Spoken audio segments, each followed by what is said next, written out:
Missiles from the Sudanese Army's air defense system intercept drones in the skies over Omdurman in the early hours of Friday. The drones were launched by the paramilitary Rapid Support Forces just hours after the group agreed to a proposed humanitarian ceasefire. The pause was proposed in September by a group known as the Quad. That's made up of the US, Egypt, the UAE, and Saudi Arabia. If implemented, the deal's first phase would see a 3-month humanitarian pause. That would be followed by a permanent ceasefire in its next phase. An end to the fighting would pave the way for an eventual political resolution. The deal suggests a 9-month transition to civilian rule in Sudan.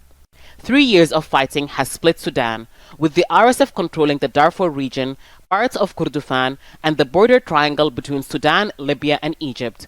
The army controls the rest of the country.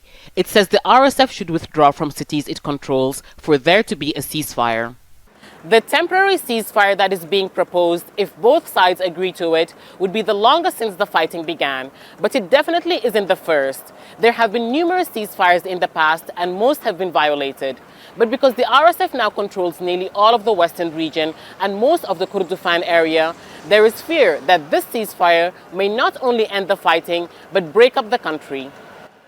That's because a ceasefire in 2004 between the Sudanese government and rebels eventually led to a peace agreement that saw the independence of what is now South Sudan. Friday's attack also raises doubt the RSF would commit to any ceasefire. They agreed to a ceasefire and today they launched drones on us. And they've broken many ceasefires before. They can't be trusted. They want the ceasefire so they can take our resources and give it to the parties that benefit them, so they can arm themselves against us again.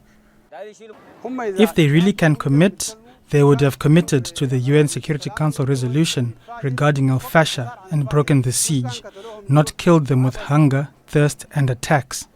The conflict in Sudan has created the world's worst humanitarian crisis.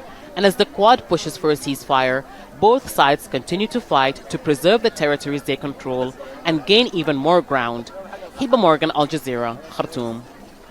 Don't miss out, get the full picture. Subscribe to Al Jazeera for reliable news and expert insights. Like, share, stay ahead.